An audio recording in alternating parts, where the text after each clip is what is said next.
Salut à tous, c'est Pank de la chaîne, bienvenue sur cette vidéo qui aujourd'hui va parler de PNL, d'hypnosophie, et une question qui m'est beaucoup posée en ce moment concernant les rapports de couple et en l'occurrence cette notion où on me dit ouais mais à ton avis qu'est-ce qui fait qu'un couple tient ou pas, et je trouve le questionnement intéressant d'un point de vue psycho et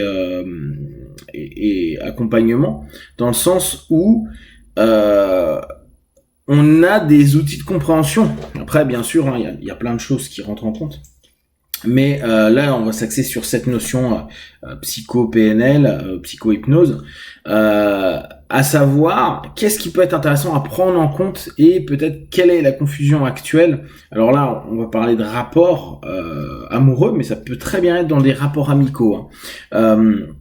Donc l'un des points intéressants actuellement, en tout cas, ce qui émerge de ces échanges, c'est que la plupart du temps, les personnes se trouvent des comportements communs. Donc je vous rappelle la pyramide de Diels.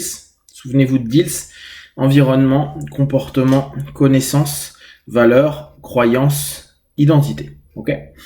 Donc elle est de bas en haut, d'accord. Ce qui est intéressant, donc, c'est de prendre en compte cette notion de comportement. Beaucoup de personnes vont adhérer, apprécier, voire aimer d'autres personnes qui ont des comportements qui sont proches, voire similaires aux leurs. Je fais du sport, tu fais du sport, même comportement.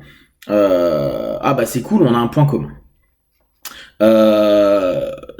Tu voyages, j'aime voyager, cool, on a un comportement commun. T'es gourmand, je suis gourmand, cool, on a un comportement commun, j'aime bien.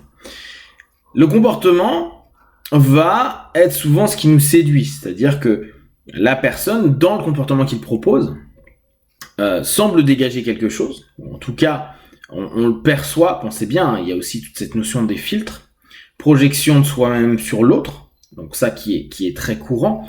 On passe notre temps à voir en l'autre quelque chose qu'on aime bien en nous.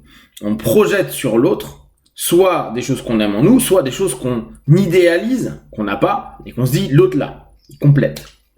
Donc dans cette notion-là, on peut être très rapidement dans une notion illusoire, hallucinatoire.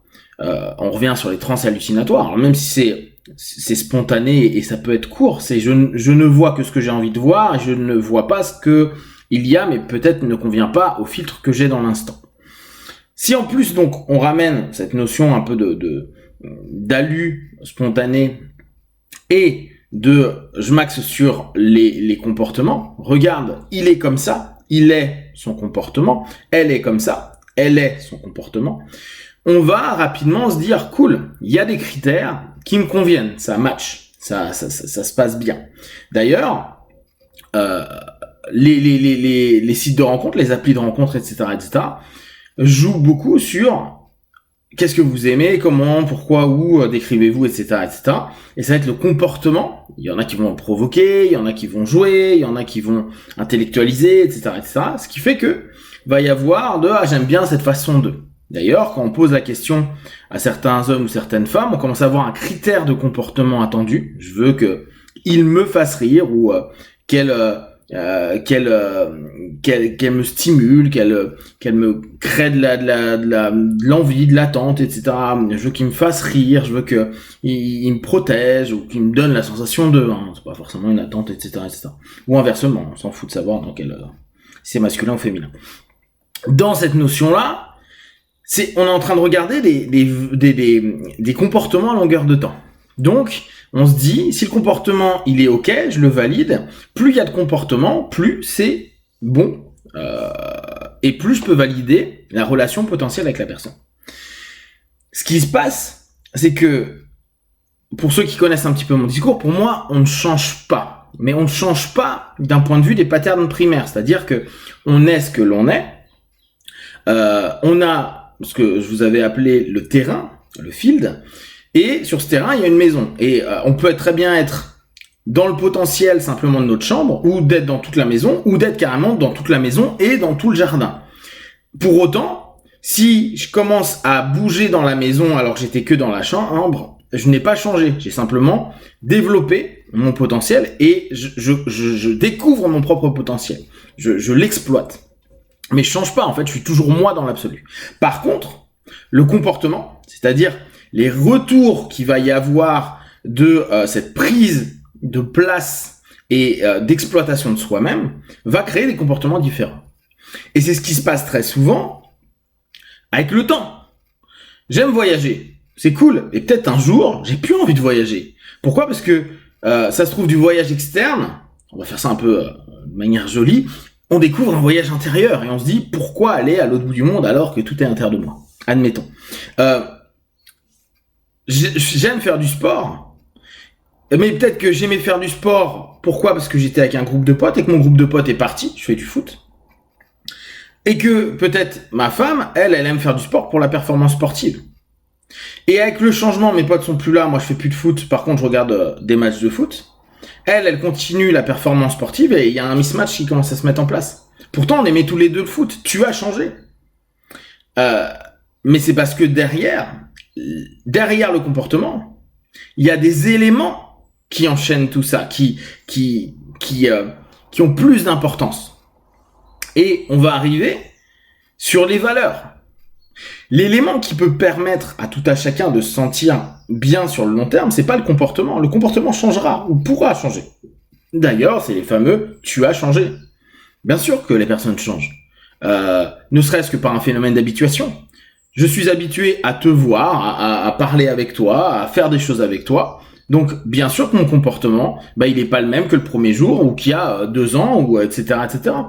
Les éléments, et là on peut reprendre l'environnement, va aussi influer le comportement potentiel à un moment donné. Donc, oui, il va y avoir du changement. Et oui, ce qui était aimable au départ, parce que inconstant et qui pourtant nous a fait croire que ça matchait, à ce moment-là, dit ce match, et il y a un vrai problème et une vraie incompréhension de l'autre, à se dire, mais c'est pas la personne que je connais. Ce qui fait, en tout cas, d'observation, bien tenir des relations, c'est les valeurs communes. J'ai une valeur travail, j'ai une valeur sécurité, j'ai une valeur artistique, j'ai une valeur générosité, etc., etc. Et ça s'intrique. Les valeurs, c'est assez rare qu'elles changent. Elles peuvent, mais on sait que c'est complexe à faire changer une valeur, parce que c'est assez lié à l'identité. En tout cas, c'est ce qui va quand même, au bout d'un moment, être le plus proche de notre identité. Donc, très souvent, les valeurs vont être quelque chose de très stabilisé. À l'inverse de la croyance. La croyance peut beaucoup plus facilement changer. On le voit beaucoup en PNL, en hypnose, etc. Mais la valeur, elle, c'est quand même des piliers. Et pensez bien, on a des valeurs, mais très souvent, on n'est pas nos valeurs. C'est des choses que soit on fantasme, c'est une quête. En fait, la valeur est une quête et un cheminement. On veut rester dans cette notion-là, on veut le développer, on veut se sentir en lien avec.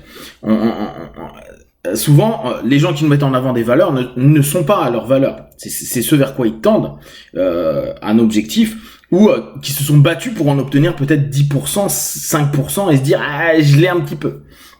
Donc le travail sur la valeur va faire que les personnes, même si les comportements sont différents, ils vont se retrouver. Ah bah ok, tu fais du sport pour de la perf, je fais du sport pour le rapport social.